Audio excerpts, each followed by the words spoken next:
Deixou de campo atrás. Que deu bonito.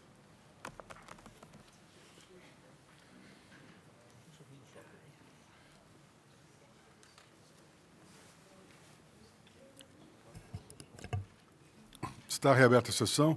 Ministro Carlos Brito.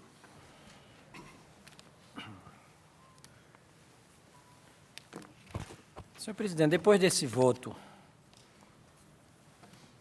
longo e muito bem fundamentado do ministro Joaquim Barbosa, eu creio que temos uma tese jurídica perfeitamente delimitada. Uma tese veiculada por um decreto, uma questão jurídica veiculada por um decreto de efeitos patentemente concretos, a suscitar, a justificar, a meu ver, a propositura adequada do mandado de segurança que estamos a julgar. E a tese é a seguinte: a União pode ou não pode se apossar de bens, serviços, servidores e recursos de outras pessoas federadas. Isto fora tanto do estado de sítio quanto do estado de defesa, visto que nem estado de sítio foi decretado, nem decretado estado de defesa. Eu me permito avançar minha resposta dissentindo do voto do eminente relator. Entendo que não. Entendo que, no particular, a União, fora desses dois parâmetros do estado de sítio e do estado de defesa, não tem como retirar da Constituição, menos ainda de uma lei, competência para se apossar de bens, serviços, servidores e recursos de outras pessoas de estatura federada. Digo mais, no plano factual, no plano fático, o que me parece ocorrente é uma intervenção disfarçada, uma intervenção enrustida, mas o fato é que se deu uma substituição material e, numa linguagem dos administrativistas, mano militare, não é, de um serviço municipal, de bens municipais, de recursos, em parte, pertencentes ao município e de servidores também, em parte, alocados aos quadros de pessoal do município. Pela Constituição, a intervenção se dá em dois planos. Da União em relação aos Estados-membros e ao Distrito Federal, primeiro plano, e dos Estados em relação aos seus municípios, segundo plano.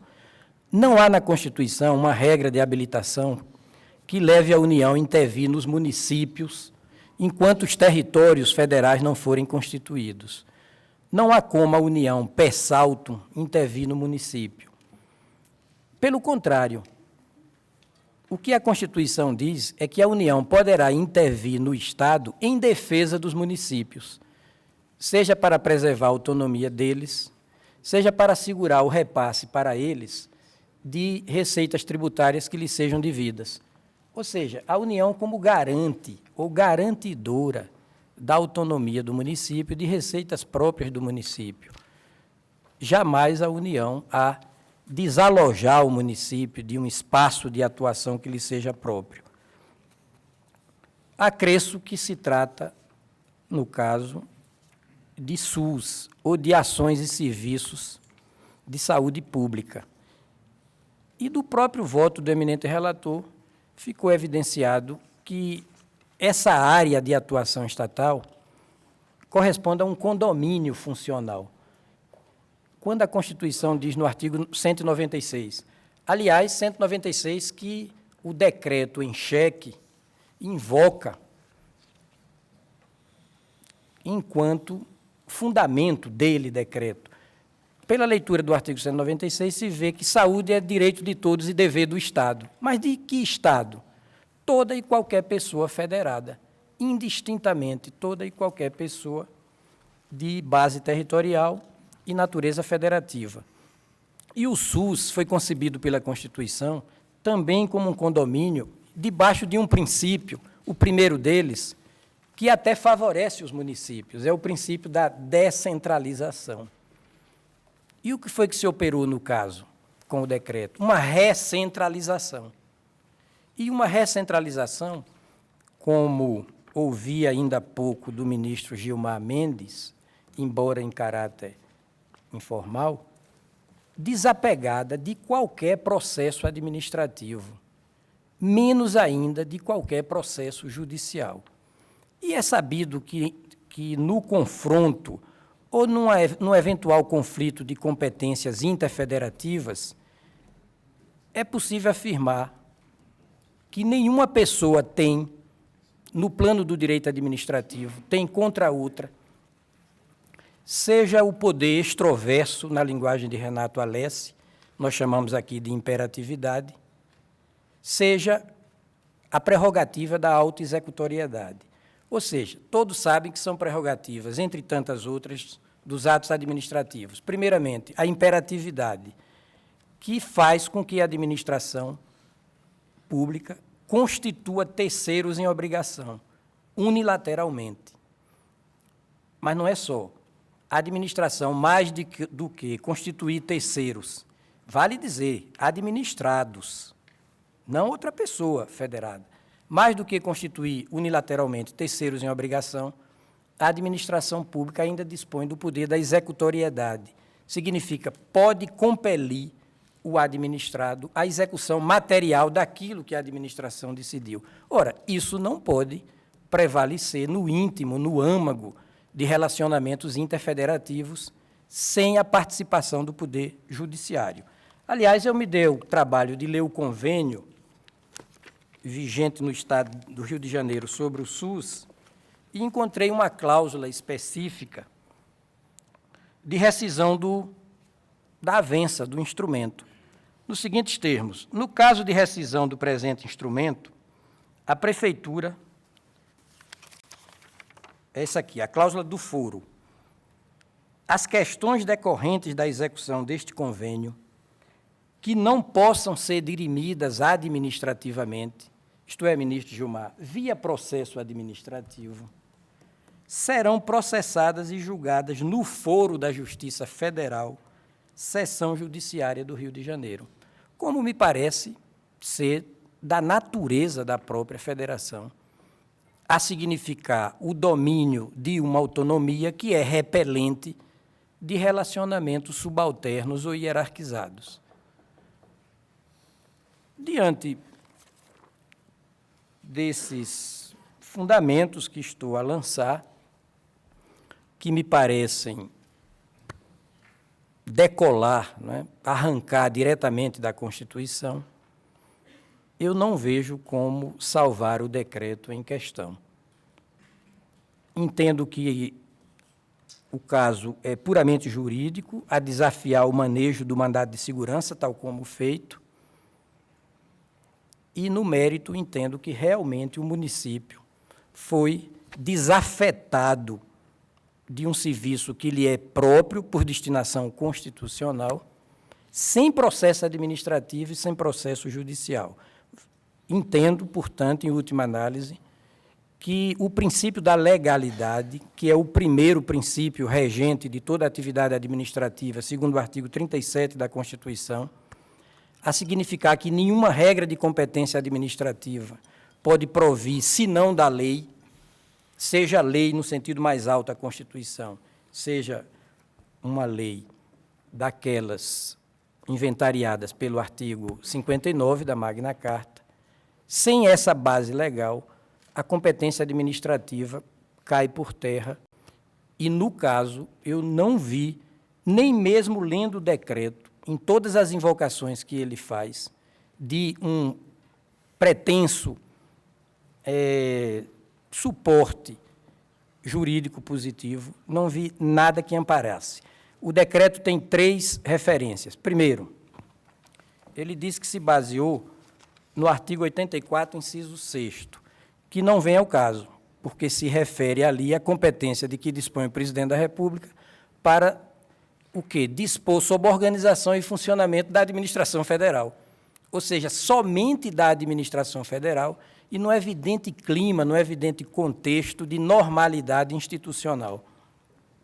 Depois cita o artigo 196 da Constituição a propósito do SUS, ou das ações e serviços de saúde.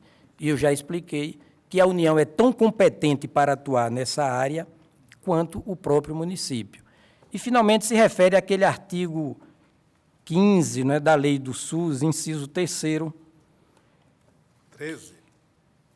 É o inciso 13, inciso 13 do artigo 5º da Lei do SUS, que, quando fala de requisição de uso temporário de bens de pessoas naturais ou pessoas jurídicas, me parece também, vou usar de uma palavra que não é muito agradável aos ouvidos do ministro Pertence, tão literariamente sensíveis às oiças, como se dizia antigamente do ministro, num contexto que me parece protuberantemente relativo ao artigo 5º, inciso 25 da Constituição, ou seja, incidir apenas, em caso de perigo público iminente, sobre bens particulares, ou bens de pessoas naturais privadas, ou bens de pessoas jurídicas privadas, única e exclusivamente.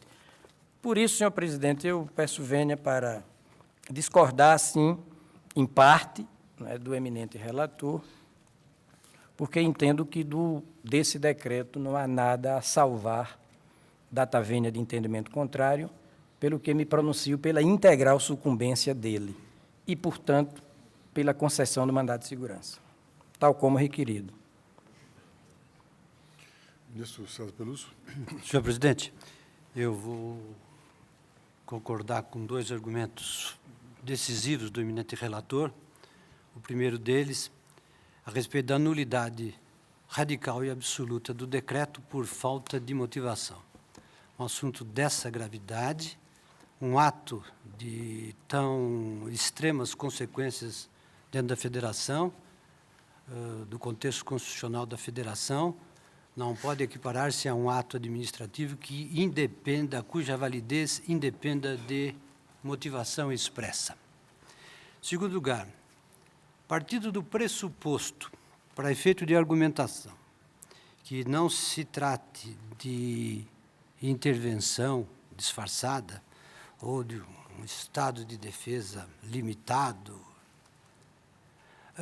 as consequências não poderiam, neste caso, a partir desse pressuposto, ser despidas de uma limitação temporária, porque tais consequências, do ponto de vista prático, equivaleriam a uma intervenção e equivaleriam a um estado de defesa cuja ocupação para aqueles efeitos, em ambos os casos, tem que ter prazo determinado. Mas a mim me parece que o que mais me anima a denegar a segurança é uma distinção de institutos constitucionais cujo discernimento é absolutamente relevante em virtude dos efeitos jurídicos distintos e, portanto, do uso distinto do ponto de vista constitucional de cada um deles. A requisição é uma expropriação, digamos, temporária de um poder de uso e, eventualmente, até de um poder de disposição, dependendo de se tratar de bens fungíveis e consumíveis, de bens alheios, para acudir a um iminente perigo público. Eu tenho uma grande dificuldade de admitir que a requisição possa ser admissível em relação a bens públicos. Mas vou admitir também, para efeito de argumentação, porque me parece que não há necessidade de entrar nesse campo, de que seria possível uma requisição de bens públicos. O problema é que a requisição como tal, pressupõe que o bem que vai ser objeto da requisição tem uma destinação diversa daquela prevista na Constituição. Ou seja, por que o Estado tem o poder de requisitar? Porque aquele bem tem uma destinação, tem uma vocação, tem uma função prática diferente daquela de atender a um interesse público relevante. Então, o Estado retira daquela sua função, da sua serventia prática, da sua destinação natural, para transportar esse bem como um meio para acudir um iminente perigo público. Quando se trate de bem que já está na sua destinação, mas que falhe no ato de gestão, quando se usa a palavra de requisição, usa-se uma palavra para encobrir uma intervenção, porque, na verdade, o de que se trata é da expropriação temporária do poder de auto-administrar e do poder de auto-gerir aquele bem que já está no uso da sua predestinação específica. Foi o que sucedeu neste caso. Sob a roupagem de requisição, o que se fez foi, na verdade, retirar do impetrante o poder de autogerir os seus bens. Porque, na verdade, os bens não foram retirados da sua serventia prática para atender um iminente perigo público diferenciado.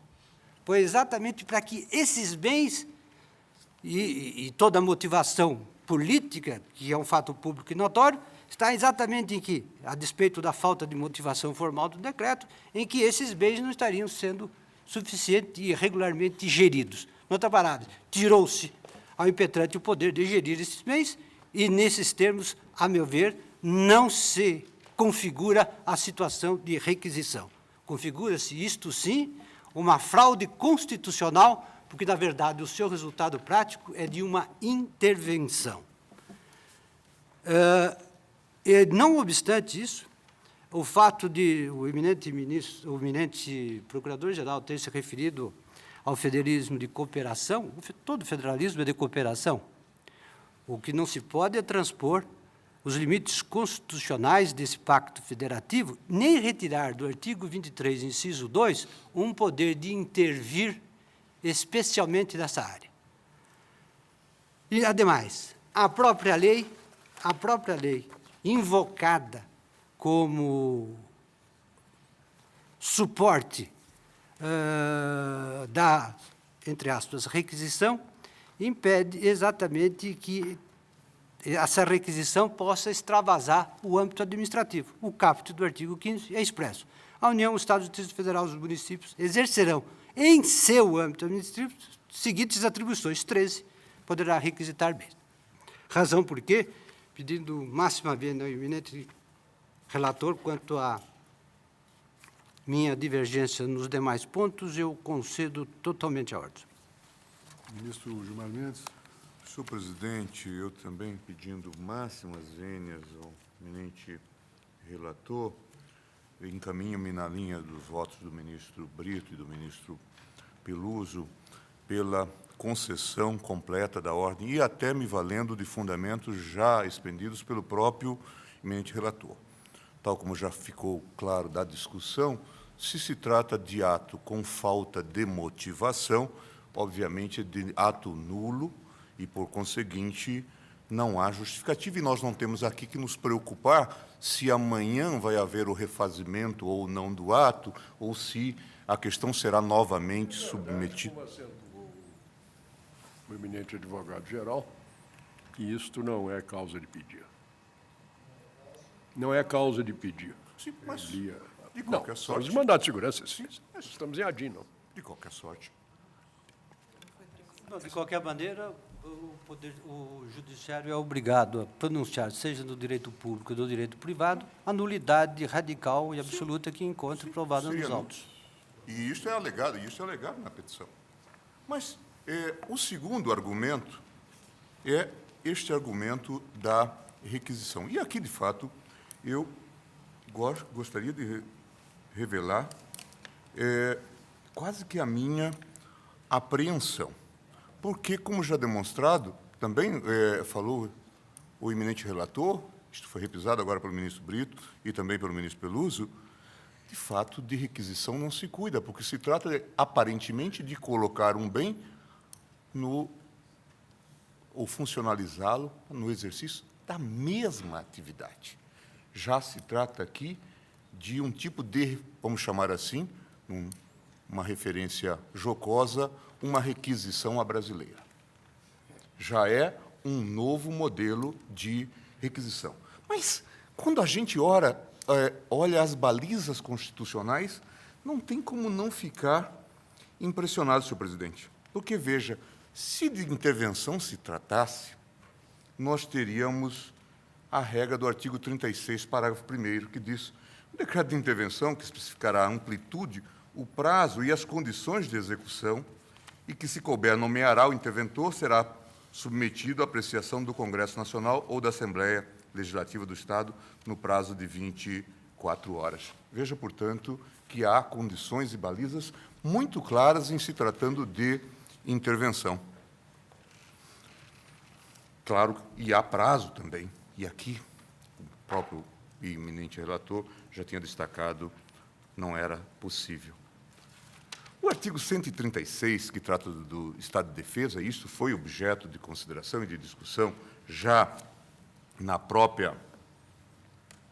petição inicial e também na sustentação, quando fala que esta é uma medida excepcional e fala de ocupação e uso temporário de bens e serviços públicos, na hipótese de calamidade pública, respondendo à União pelos danos e custos decorrentes. Mas veja a solenidade que marca esta opção do Estado excepcional. E se diz no parágrafo 2º, o tempo de duração do estado de defesa não será superior a 30 dias, senhor presidente. A 30 dias. Podendo ser prorrogado, mesmo estado de defesa, podendo ser prorrogado uma vez, por igual período, se persistirem as razões que justificaram a sua decretação. Mas, se quiséssemos ainda ser mais radicais, poderíamos nos louvar na fórmula do estado de sítio. E o que diz o artigo 138, que trata dessa matéria? O estado de sítio, no parágrafo 1º do artigo 138. O estado de sítio, no caso do artigo 137.1, comoção grave, repercussão nacional, ocorrência de fatos que comprova a ineficácia da medida tomada durante o estado de defesa, portanto, aqui há uma gradação, não é? Porque o inciso 2 do artigo 137 já cuida da declaração de estado de guerra ou resposta à agressão armada estrangeira, e este já é um outro tópico. Veja o que diz o parágrafo 1º, senhor presidente, do artigo 138. O estado de sítio, no caso do artigo 137.1, não poderá ser decretado por mais de 30 dias, nem prorrogado de cada vez por prazo superior. Veja, Vossa Excelência, portanto, que é difícil encontrar algum fundamento que possa justificar, ainda que longínquamente, a medida tomada. Mas, senhor presidente, a aceitar o argumento aqui expendido, e nós, talvez, dentro deste modelo de federalismo cooperativo, que nós já experimentamos de longa data, poderíamos ter intervenções tópicas em sedes variadas dos mais diversos sistemas públicos, tornando, eventualmente, prefeito ou até mesmo governador um tipo de rainha de Inglaterra nesse sistema. Me parece que é algo que choca. Usando a expressão que, quando em vez é aqui trazida pelo ministro Pertence, raramente eu vi um caso tão claro de chapada inconstitucionalidade. Acompanhe, portanto, os votos do ministro Brito e do ministro Peluso, pedindo vênias ao ministro relator. Senhor presidente, os vários votos já estão encaminhados no sentido da divergência. Também eu vou pedir vênias ao eminente ministro relator, que acompanha em parte, para seguir nesta linha. Entendo, senhor presidente, que o fracasso do diálogo político entre instâncias da federação não pode justificar quebra de princípios sensíveis. Independentemente de qualquer consideração a respeito da situação efetiva da prestação de serviços de saúde na cidade do Rio de Janeiro, ou seja, saber se o mau atendimento à população decorre da má gestão pelo município ou de inadimplência por parte da União no que respeita ao aporte de recursos financeiros indispensáveis para este fim, Eu vejo a questão como um nítido conflito federativo. O Brasil é, como já expresso no primeiro artigo da sua Constituição, uma república federativa formada pela união indissolúvel dos estados e municípios e do Distrito Federal.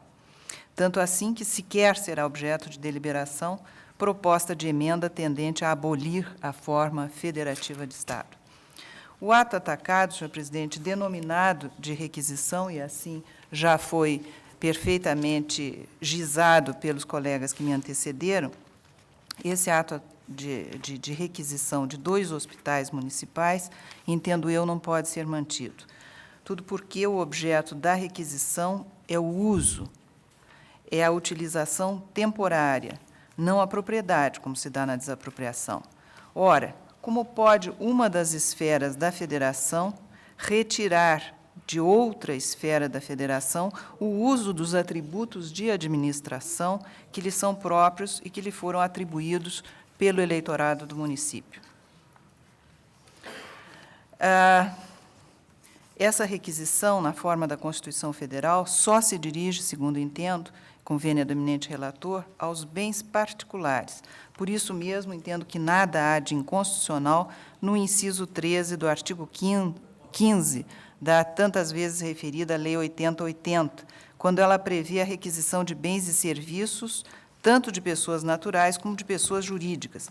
Porque aí, senhor presidente, essas pessoas jurídicas só podem ser necessariamente entendidas como pessoas jurídicas de direito privado, porque é à luz da Constituição Federal que se interpretará a legislação. E a Constituição Federal, conforme a lei, apenas prevê o instituto da requisição no que respeita aos bens de particulares. Artigo 5º, inciso 25.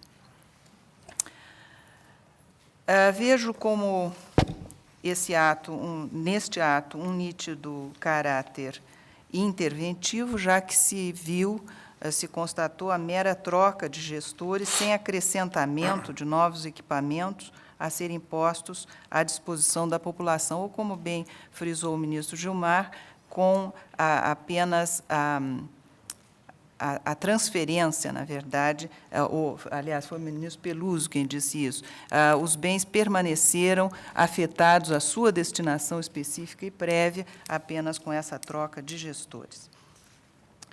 Portanto, eu reconheço o caráter nitidamente interventivo no ato atacado e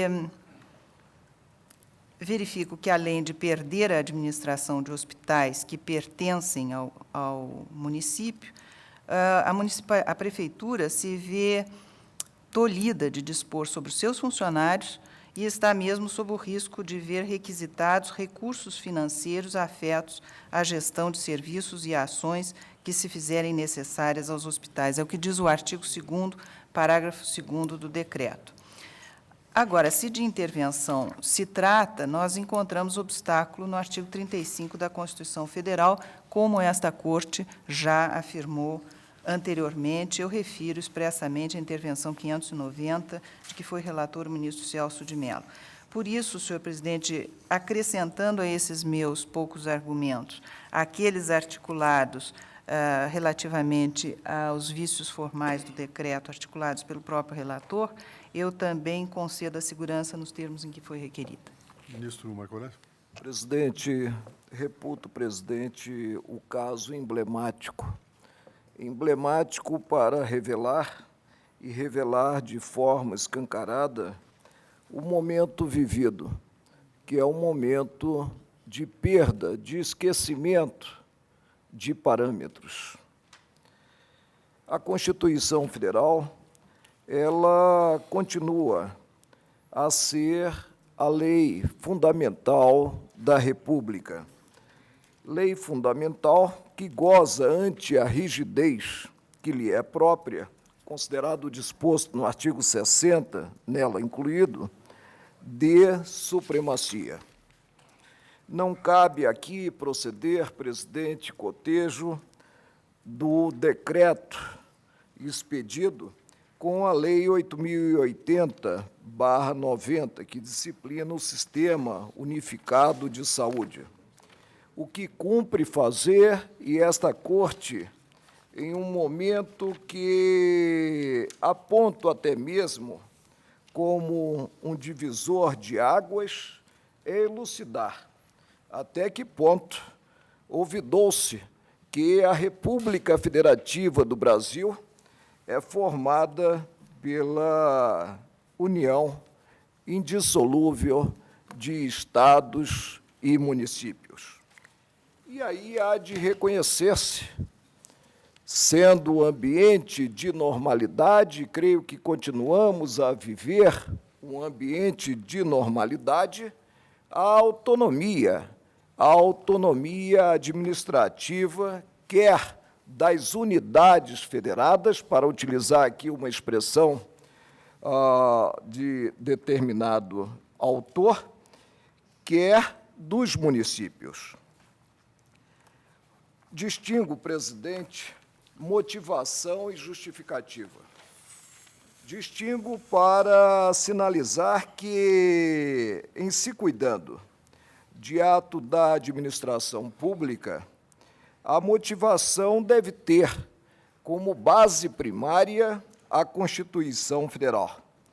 E a justificativa corre à conta da capacidade intuitiva do administrador quando ele se distancia dos princípios que regem a administração pública e que estão pedagogicamente mencionados, simplesmente sob o ângulo pedagógico, no artigo 37 da Constituição. Vejam que se lançou justificativas. Se cogitou, presidente, da deficiência das ações, e já agora me dirijo à presidenta, das ações e serviços de saúde. E aí, se a moda pega, considerado o naufrágio alusivo ao serviço público nas diversas áreas essenciais, tendo em conta as necessidades da população, nós poderemos ter, como ressaltado pelo ministro Gilmar Mendes, intervenções, entre aspas, como me referi em à parte, tópicas, setorizadas, quando a noção de intervenção é linear, implica o afastamento daquele que dirige o executivo, seja o executivo do Estado, seja o executivo municipal. Aludiu-se logo após a necessidade de ações para atendimento emergencial na área de saúde daquela localidade. Sim, acredito que haja necessidade de ações, acredito que haja necessidade de um entrelaçamento de ações, considerada a União, o Estado e o município, mas ações que se amoldem ao texto constitucional que a todos indistintamente submete. E a tarefa maior desta Corte é guardar a Carta da República. Por que não se caminha para estender a mão, resgatando-se até mesmo um predicado que está em desuso, a solidariedade, ao Estado do Rio de Janeiro, aos municípios em geral e às demais unidades da federação? É essa forma de ter-se ações conjuntas, visando dias melhores para o povo brasileiro. E aí, por último, se aludiu à necessidade de medidas urgentes e especiais, como se as medidas adotadas, e Vossa Excelência salientou muito bem que não houve aporte de novos instrumentos, de pessoal, como se as medidas adotadas realmente pudessem vir a corrigir a situação da saúde. E não sei o que está pior no Rio de Janeiro, se é a situação da saúde ou a situação alusiva à segurança pública, né, existente no Estado do Rio de Janeiro. Presidenta, de intervenção não se trata, porque a União não pode intervir interveio à margem da Carta da República em município. A intervenção cumpre relativamente aos estados. E o Estado, sim, é que pode intervir no município. Mas aí lançou-se, eu até imaginei uma missa encomendada, né? Lançou-se a transferência da administração dos hospitais municipais ao Estado, talvez fazendo surgir aí uma guerra administrativa local, né? Já que, normalmente, sim. Vossa Excelência me permite? Pois não. O encaminhamento, o rumo no qual se encaminha esse julgamento está levando a exatamente aquilo que Vossa Excelência acaba de mencionar. A diferença entre justificativa e motivação. O tribunal está restituindo ao município aquilo que ele não quer. Não, os outros hospitais. Estamos anulando todo o decreto. Todo. A causa de pedir... Não, pessoal, o pedido do Estado do Rio de Janeiro situa-se exclusivamente em relação aos hospitais municipal Souza Aguiar, Hospital Miguel Couto. Diz aqui no pedido final. Restabelecer a autonomia federativa do município do Rio de Janeiro em administrar e Vossa Excelência gerir tem toda a razão. os hospitais municipais Souza Aguiar e Miguel Couto, a administração, vários pedidos. Ministro, só um pouquinho. São vários pedidos, né? Gerir os hospitais, administrar os servidores municipais lotados nesses dois hospitais municipais, vírgula, manter os serviços públicos de saúde nestes dois hospitais municipais, bem como vedar à União a pretensão de utilizar os servidores municipais, os bens e serviços contratados pelo município impetrante nos outros 4 hospitais. Este é o objeto pedido. Presidente, vamos recuar um pouco no tempo, vamos chegar a 1999. O que houve? Houve a celebração de um convênio repassando-se hospitais federais à administração municipal.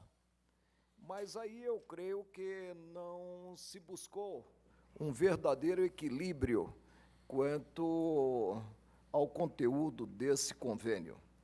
E essa passagem, eu reconheço, daí o pedido limitado do município do Rio de Janeiro, né, desagou numa situação em que o que é arrecadado pelo município, e o município não tem apenas, né, esse ônus, né, não seria suficiente, por isso é que se tem o pedido limitado, né, não seria suficiente para se tocar como deveria ser tocado o serviço nesses hospitais.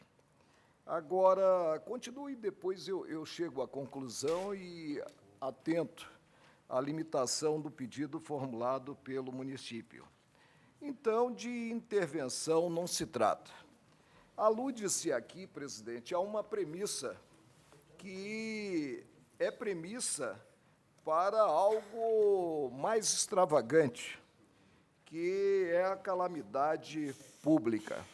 Sou daqueles que vislumbram, nessa expressão calamidade pública, o envolvimento de um ato imprevisto, um envolvimento de um ato da própria natureza que implique surpresa e que desague nessa medida que reputo extrema e espero não vivenciá-la, que é o estado de defesa.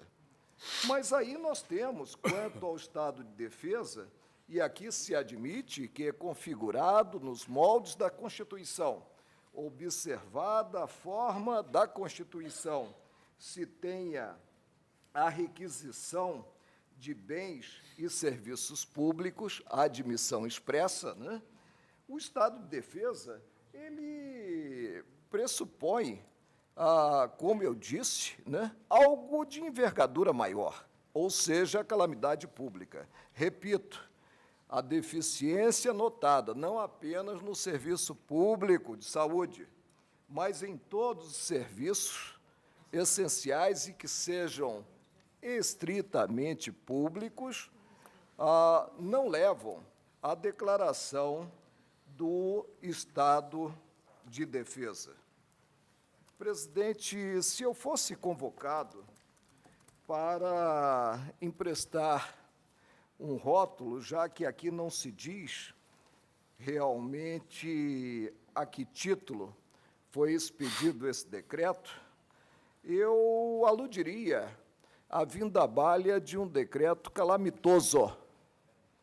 E calamitoso considerado o sentido vernacular do vocábulo, que traz ou em que há calamidade, infeliz, funesto e catastrófico.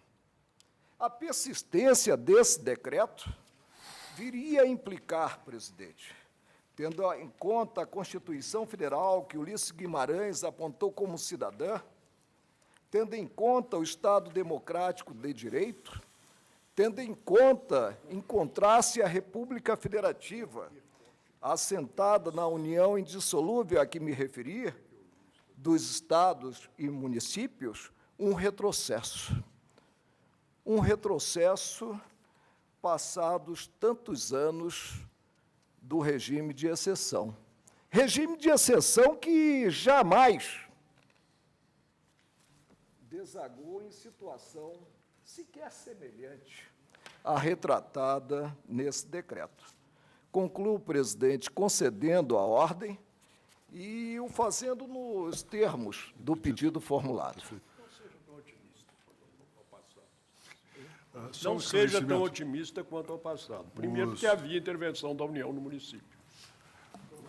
Primeiro, porque havia Diversas. intervenção da União no município, pelas mais diversas causas. No passado, Só um esclarecimento aos que já votaram. Se diz que não se chegou A concessão total significa nos termos do pedido, evidentemente, né? Ministro Veloso. Senhor presidente, temos um pacto federativo, senhor presidente. E aqui já se disse que ninguém ensina nada a ninguém. Mas eu vou me permitir fazer algumas considerações, não pretendendo dirigir-me propriamente aos meus eminentíssimos colegas, mas, senhor presidente, dirigindo-me a outrens que estão se esquecendo que temos um pacto federativo. Senhor presidente, o Estado Federal se forma a partir da segregação de estados, ou pela desagregação de estados, ou pela agregação de estados. Segundo exemplo, Estado Federal norte-americano. Primeiro exemplo, primeira hipótese, o Estado Federal brasileiro. Neste caso, tem-se por primeiro um Estado unitário, que a partir da descentralização administrativa e descentralização política chega-se a um Estado federal. Mas não se chega assim com tanta simplicidade. Num primeiro estágio, temos um Estado unitário centralizado. No segundo estágio, esse Estado unitário centralizado descentraliza-se, por exemplo, administrativamente. Mas a administração e administrar, segundo o mestre que foi de nós todos, Seabra Fagundes, é executar ex officio a lei, a administração se faz ainda pela lei oriunda do poder central. No segundo estágio, tem-se descentralização legislativa. E, finalmente, num terceiro estágio, temos descentralização política, é dizer, os habitantes daquelas regiões adquirem o direito de eleger os seus administradores e os seus legisladores. Mas tem-se ainda Estado unitário descentralizado, o que se encontra praticamente em toda a Europa continental. estamos a um passo do Estado Federal. Chega-se lá no momento em que uma Constituição estabeleça a distribuição das competências, no momento em que uma Constituição deixa expressa a autonomia dos entes federados, a autonomia que se caracteriza pela auto-organização, pelo autogoverno, pela auto-administração.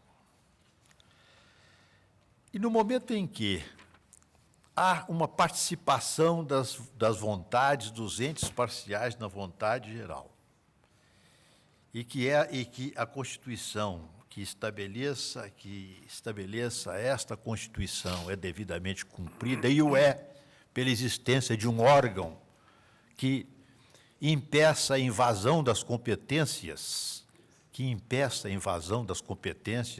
e faça cumprir a Constituição, nós temos um Estado Federal. Este órgão, senhor presidente, no Estado Federal brasileiro, é esta Corte Suprema, é esta Corte Constitucional. Outro dia eu dizia que tenho uma grande esperança nesta Corte veneranda. Esta Corte é a garantia do Pacto Federativo, é a garantia dos direitos fundamentais. Senhor presidente, no Brasil, a repartição das competências firmemente estabelecida na Constituição, mais ou menos pode-se dizer assim. A União tem uma competência material extensa, que está no artigo 21, tem uma competência legislativa também extensa, que está no artigo 22, que ela reparte, em alguns casos, com os Estados-membros e até com os municípios, quando deve elaborar apenas diretrizes, normas gerais. Tem uma competência comum, que é tanto dela, a União, quanto dos Estados, quanto do Distrito Federal, quanto dos municípios, e, finalmente, uma competência concorrente, na qual ela, União, só pode editar regras gerais, normas gerais. Muito bem. Na competência comum da União, dos Estados, do Distrito Federal e dos municípios, postas no artigo 23 da Constituição, está escrito no inciso 2. É da competência comum da União, dos Estados, do Distrito Federal e dos municípios. Cuidar da saúde e assistência pública, da proteção e garantia das pessoas portadoras de deficiências. E, especificamente, do que toca aos municípios, no artigo 29, esta mesma Constituição, que esta Corte Suprema tem a obrigação máxima de proteger e fazer cumprida, no artigo 30, inciso 1 e 2, estabelece a competência legislativa dos municípios, e no artigo 29 está escrito que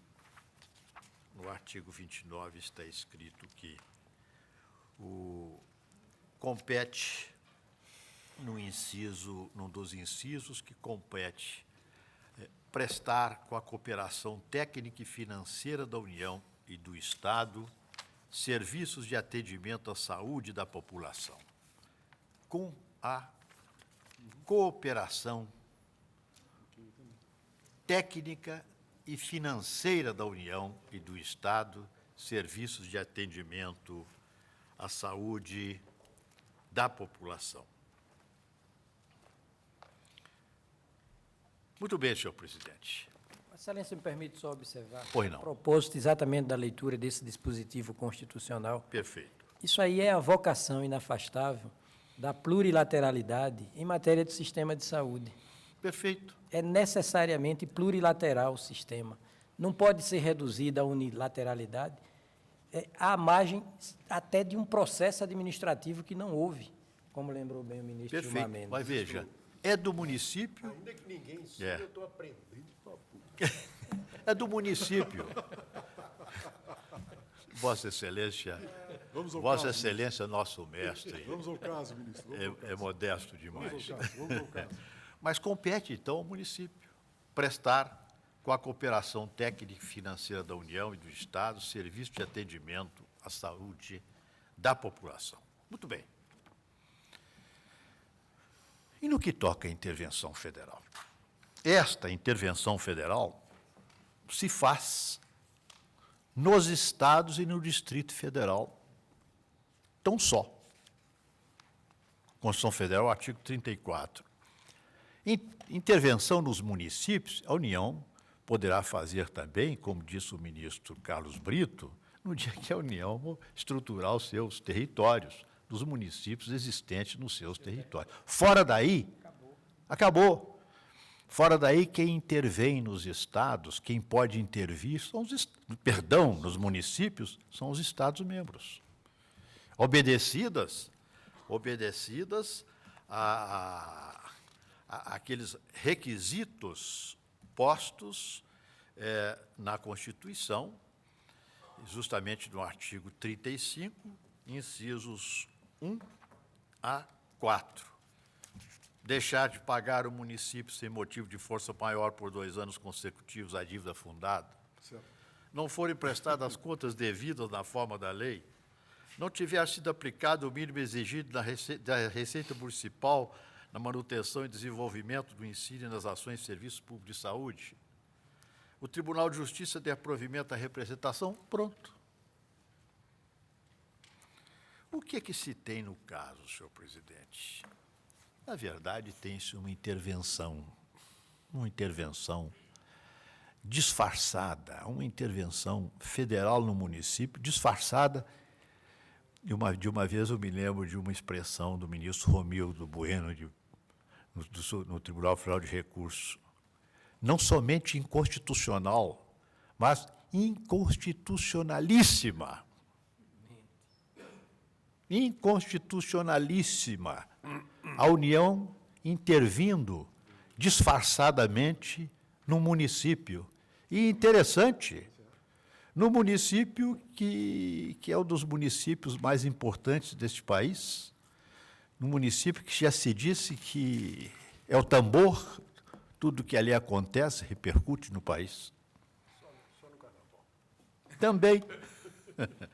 Também. Mas, senhor presidente, A gente de Sabará não conhece. se colocarmos a questão sobre esse aspecto, então, tem-se uma medida, na verdade, inconstitucionalíssima, parodiando o meu velho colega, o meu inteligente colega no antigo Tribunal Federal de Recursos, Romildo Bueno de Souza. Excelência, concedeu.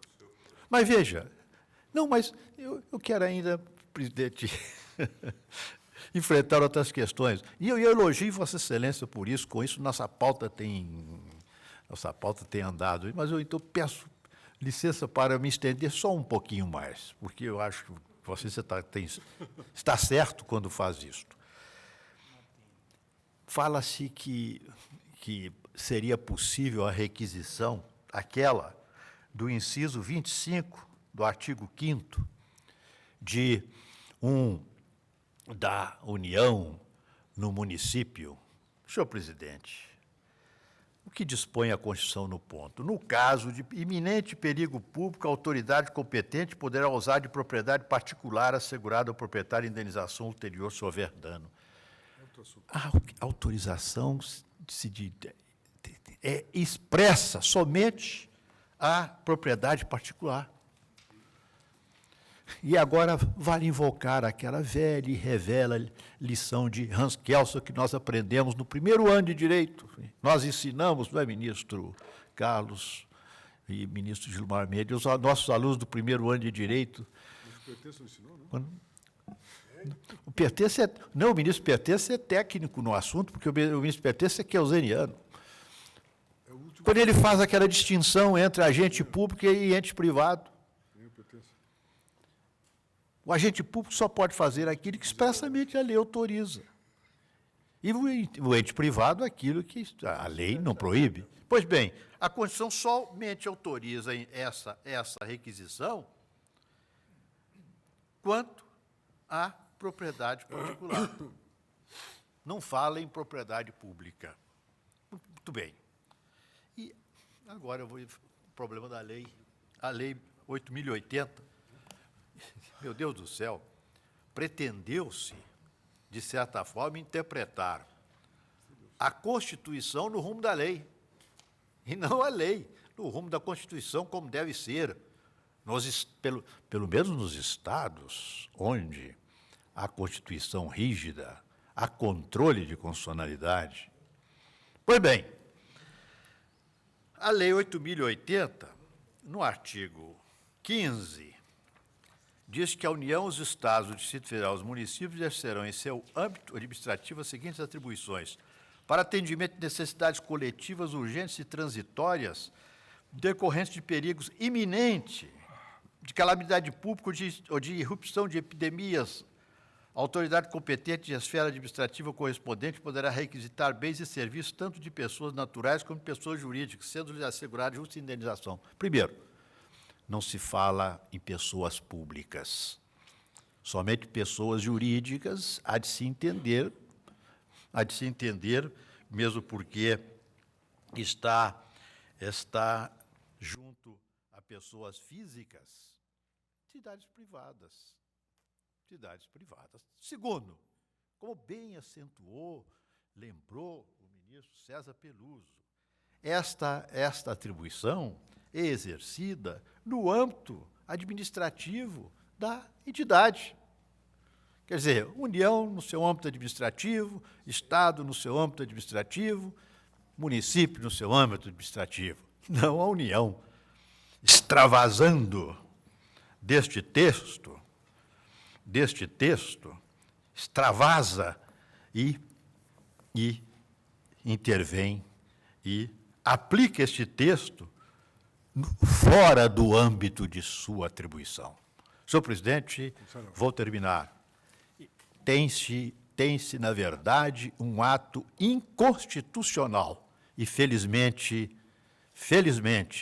esta Corte Constitucional está fazendo cumprir a Constituição, cumprindo a sua exata missão, que é guardar e proteger o breviário do povo livre brasileiro. Defiro integralmente o mandado de segurança.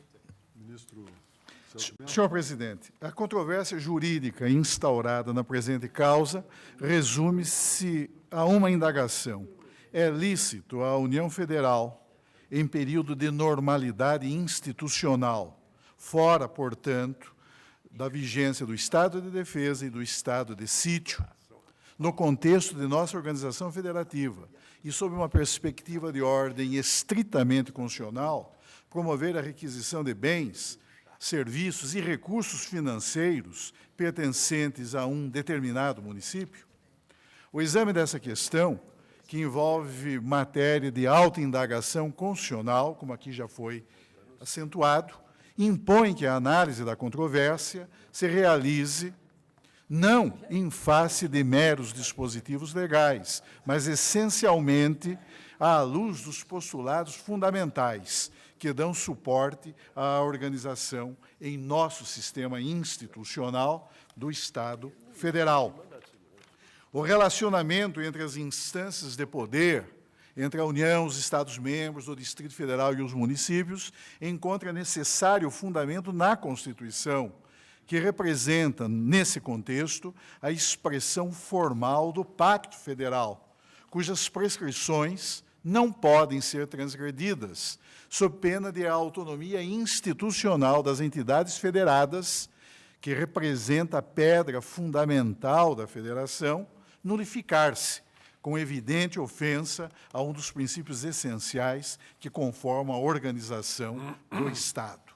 Entendo, senhor presidente, que a controvérsia em exame há de ser resolvida, pois, em face do princípio da autonomia municipal, que representa, no contexto de nossa organização político-jurídica, uma dessas várias pedras angulares sobre as quais se estrutura o edifício institucional da Federação Brasileira.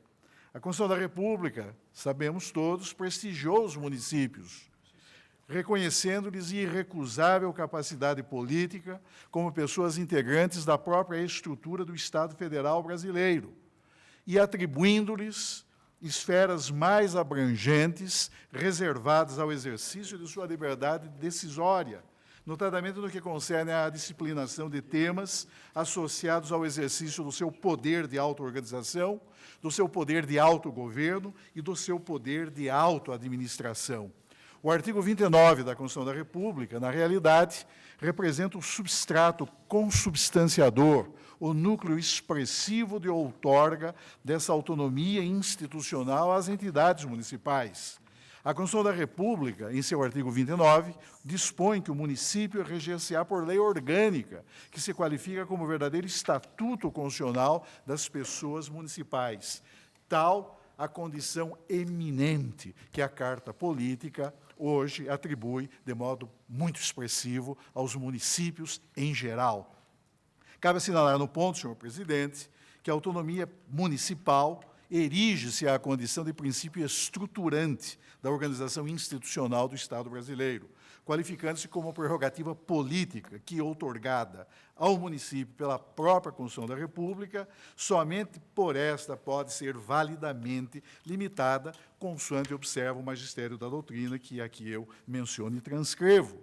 E saliento que essa mesma orientação já era perfilhada por Sampaio Dória no final da década de 20, em 1928, em uma tese sobre a autonomia dos municípios, portanto, vigente, então, a Constituição Republicana de 1891, em magistério que, exposto sob a égide daquele documento constitucional, bem ressaltava a extração constitucional dessa insuprimível prerrogativa político-jurídica que a Carta Federal, ela própria, atribuiu aos municípios.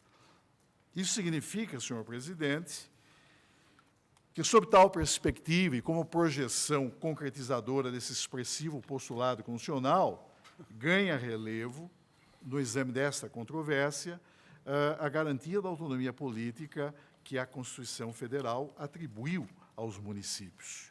Tenho para mim, ao reconhecer que existe em favor da autonomia municipal, nas palavras de Paulo Bonavides, uma garantia institucional do mínimo intangível,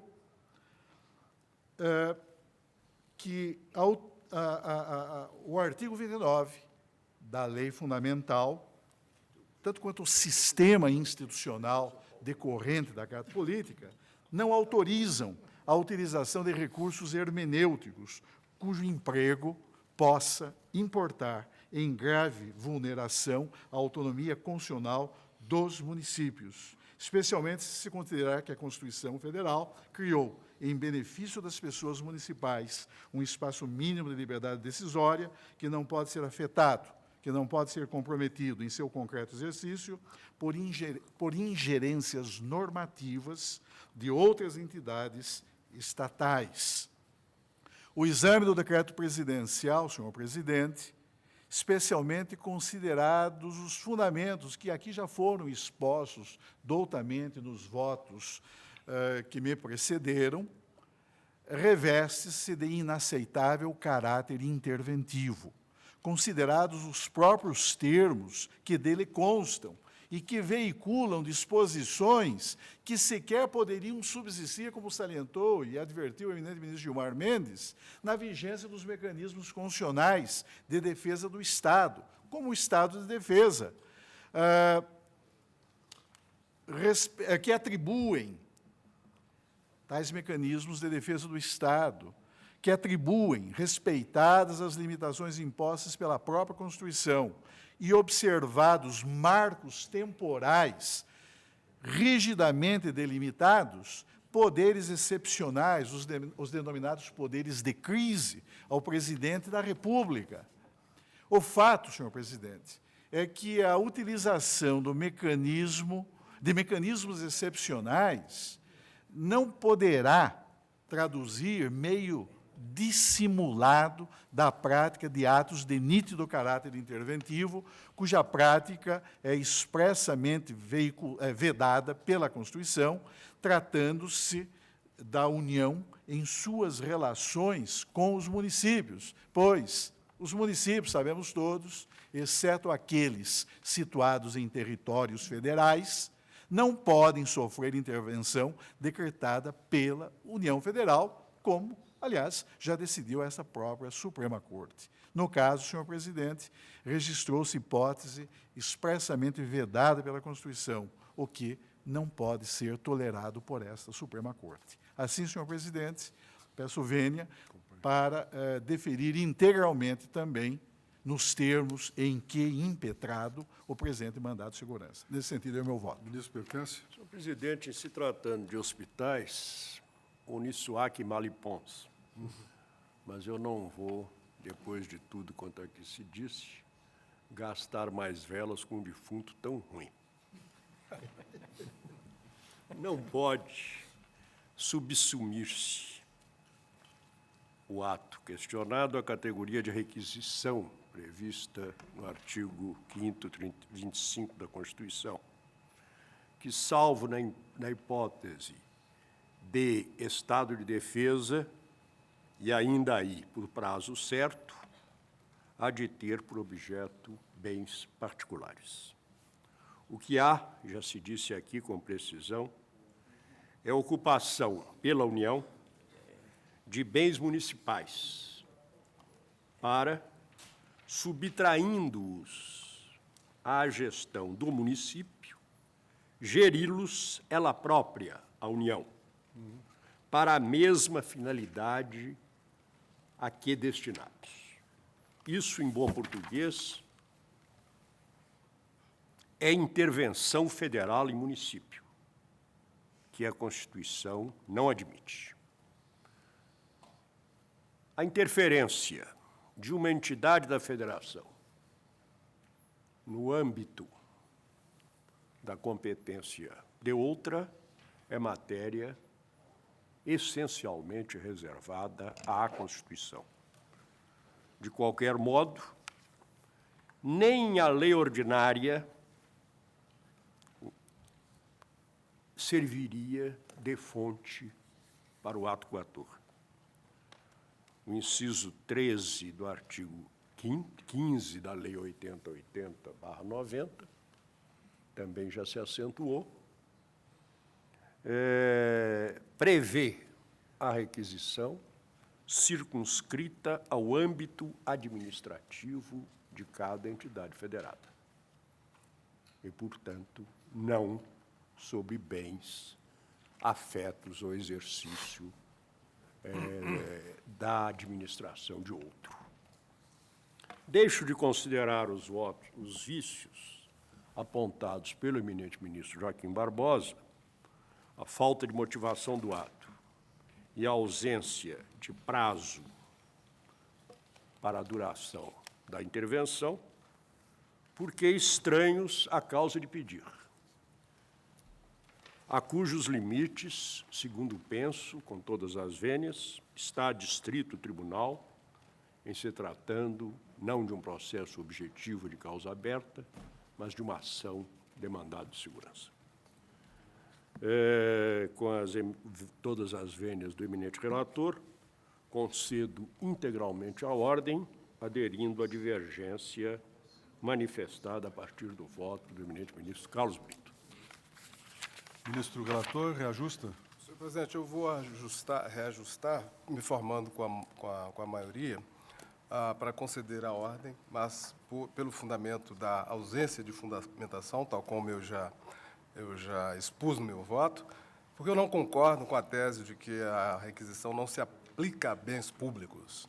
A discussão não se esgota na questão federal. Aliás, nós estamos partindo da premissa, de uma premissa que não está no ato. Nós estamos dizendo que se trata de intervenção federal quando o ato não fala. Eu acho que a requisição é um instituto que visa fornecer alternativas à administração para solucionar problemas em casos de eminente perigo público. Daí a minha preocupação com com o radicalismo da decisão que estamos tomando, proibindo, literalmente, a requisição de bens públicos. Somos nós que As situações de catástrofe, Eu admito, quando surgem Excelência, situações de catástrofe... desde que verificado o estado de defesa. Vossa né? Excelência, então, com o termo. É simplesmente a questão de fundamento. Está na Constituição. Ministro, Vossa Excelência, Feitas então, essas nuances, E concede eu integralmente acompanho, ao- eu concendo também. Você tem camisa alta. Eu também acompanho dessa forma, no entanto, eu tenho alguma restrição a fazer sobre a amplitude. Eu gosto muito de ficar, nesses casos, com a posição minimalista. Observem de que a Constituição Federal atribui como competência comum da União, dos Estados e do Distrito Federal cuidar da saúde e assistência pública, está no inciso 2. Ora, a questão que se põe, que não é o caso, e que a radicalidade da tese poderia nos levar para um impedimento, extrair daqui algo que talvez não tenha sido posto, é que eu levanto a seguinte hipótese que já conheci em um estado, no meu estado, em que os serviços possíveis de prestação de serviços de saúde eram exclusivamente municipais. E o município negava-se a prestá-los. O problema é saber se a negativa que possa uma entidade federativa de cumprir e atender um serviço de saúde impede ou determina que somente a intervenção federal ou a intervenção estadual pudesse resolver o problema. Daí porque eu fico com uma situação de, para que não se extraia do meu voto, pelo menos, de que eu esteja negando a possibilidade que, em determinadas circunstâncias, tendo em vista que esta função de cuidar da saúde é comum a todos, se nós tivéssemos um problema em que não é o caso, em que tivéssemos a negativa absoluta da prestação de serviço, tivéssemos a impossibilidade, não se caminharia para a intervenção, mas ficaria exatamente para o cumprimento de uma obrigação constitucional que se põe por cima, porque desta briga entre Estado e União não se pode pagar o preço no cidadão. Então, nós temos que ter um hipótese não cautela. seria de intervenção estadual. Claro, mas eu não vejo. E se o Estado não intervém, nós teríamos o mesmo problema. Então, eu ficaria com... Para não extrair dessa tese em situações concretas. Daria base para a intervenção federal no Estado. E aí depois o Estado interviria no município. Como interventor na União. E aí observem bem, enquanto um decreto de intervenção que tem que ser votado pelo Congresso Nacional, leva 60 dias, aquela população fica sem atendimento. Então eu tenho cautelas em relação a isso, porque é muito fácil aparecer um contracaso que venha nos negar. Neste caso, eu acompanho integralmente, mas com as restrições ora referidas. Vocês podem até lembrar que existe a representação interventiva e Claro, a competência do Supremo para prover a execução de lei federal. Exatamente. Portanto, é possível, mas tudo pela isso- via do devido... Mas tudo isso com pedido de tema que informações... promete atribuições. Mas veja bem, E na jurisprudência do Supremo aceita-se até liminar. não. Na Eliminar juris- com pedido de informações até que a juiz, enquanto isso já morreram várias pessoas. Então nós temos que ter cautela com isso, tendo em vista essa circunstância. Para esse tipo de... De que não se... Do Não voto se que estamos a generalize proferir, isso. não se- Que diga-se que na prestação E aí de eu não serviço de faço saúde não ressalva é nenhuma. possível soluções dessa natureza. Porque observem bem, no não caso faço concreto, referindo tal como eu chamaria pedido. atenção aos senhores que no caso concreto, vejam bem, o convênio prevê que é facultado ao órgão Ministério Fundo, que é o nome da União, responsável pelo programa, assumir a sua execução no caso de paralisação ou de fato relevante que venha a ocorrer, de modo a evitar a descontinuidade do serviço. Ou seja, no próprio convênio, atribui-se à União a possibilidade contratual de retomar os O serviços. convênio, salvo engano meu, tem por objeto os hospitais federais.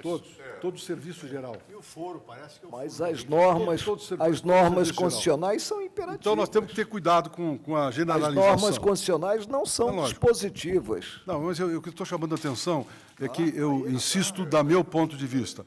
Não se pode, no meu ponto de vista, generalizar de forma absoluta, porque esse tribunal pode se ter frente a um caso de absoluta necessidade em que nós não podemos ficar com o princípio contra o fato. Então, é o que eu estou me referindo minimalistamente, Constituição. examinando o caso concreto. Este desenho de que a federação se torna como um todo poderoso, que não podemos mexer nisso, isto até que os fatos provem o contrário.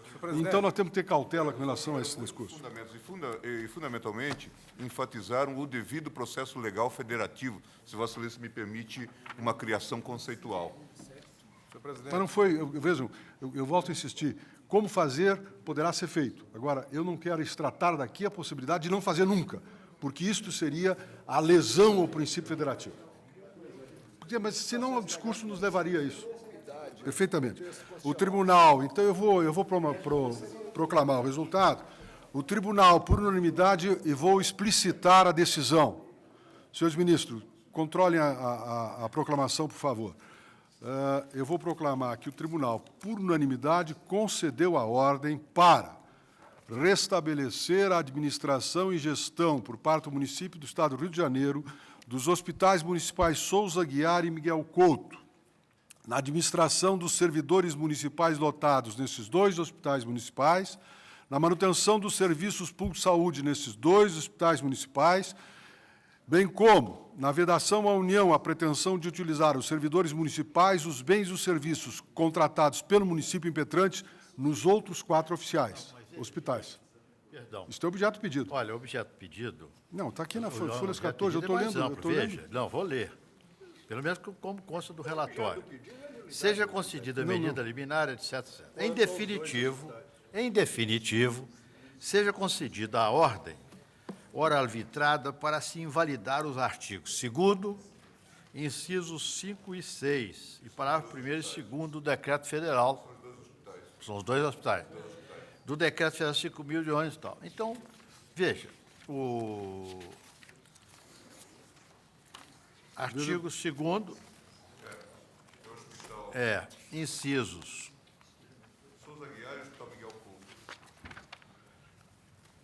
5 e 6, Hospital Municipal Souza Sim, mas eu Aguiar. estou explicitando para Senhor não evitar presidente. problemas da explicitação absolutamente necessária, conferindo o conflito existente. O esclarecimento de pedido fato. diz claramente isso, ministro Veloso, que está na linha A. Exatamente o problema da linha B é que ela faz referência meramente a dispositivos. Eu queria deixar claro a natureza da decisão, para evitar qualquer tipo de problemas na execução disso tudo. Todos de acordo? Tá bom. Aderiu. Senhor presidente, apenas para esclarecer quanto ao fato, nessa parte do pedido, é que não se tem as informações aqui agora sobre qual a dimensão de serviços e pessoal do município que esteja exercendo as suas atividades nos hospitais federais.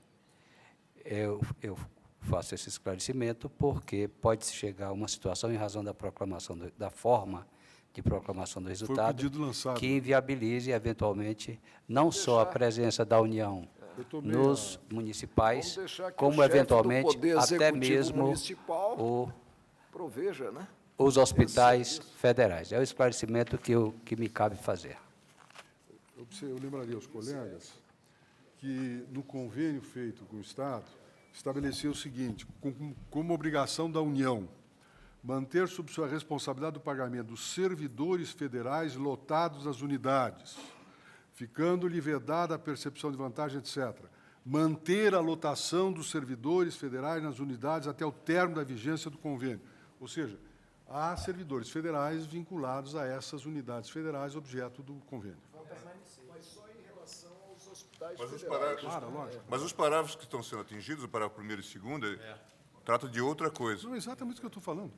Ou seja, o que está dizendo é que a prestação de serviços nos hospitais federais são a cargo da União, e não a cargo dos servidores municipais. Esse é o objeto do pedido. Quer dizer, se necessário, o Ministério da Saúde poderá também requisitar outros servidores, quer dizer, estão concedendo com relações também. Pois é, exatamente isso. Outros serviços de saúde, público e privado disponíveis com vistas ao estabelecimento da normalidade dos atendimentos. Parágrafo 2º. O Ministério da Saúde pode... Veja, Não, eu acho que, quanto a isso, nós está vendo, me parece que o município tem legitimação. Outros serviços de saúde? requisitar outros serviços de saúde público e privado disponíveis com vistas ao estabelecimento da normalidade. O município pode defender os seus 2 hospitais, nada mais. Só que ele está defendendo. Não, esse dispositivo não tem nada a ver. Não, o quê? Mas não... Ou pelo menos tem, parcialmente pode vir a Em ter relação ao serviço público com o municipal, municipal. Sim, Tem. mas E o então... parágrafo 2º é claro. Poderá requisitar ainda todos os recursos financeiros afetam a gestão de serviço Sim, pode. e ações O que se a refere que se a esse fizeram necessários artigo? os Mas eu hospitais. estou que se dizendo é refere a esse artigo. requisição Por de isso que outros eu preferia serviços de saúde programar com particulares. conteúdos inclusive. Não.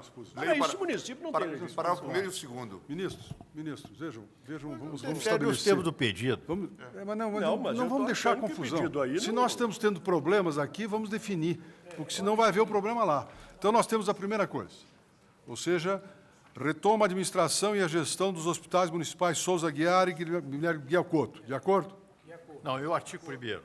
Não, um momentinho, eu não estou lendo o artigo, eu estou lendo por enunciados. Fica muito mais fácil do que mencionar artigo, ministro. Pegue a linha A da petição inicial, tá bem. página 14. Administrar os servidores municipais dotados nesses 2 hospitais municipais. De acordo? Manter os serviços públicos de saúde nesses 2 hospitais municipais. De acordo? E aqui vem, vedar à União Federal a pretensão de utilizar os servidores municipais, os bens e serviços contratados pelo município impetrante nos outros 4 hospitais, ou seja, nos hospitais da União. Todos de acordo? De acordo. O tribunal, então, concedeu a ordem nesses termos, por unanimidade, nos termos dos votos respectivos de cada um dos seus ministros. Está encerrada a sessão.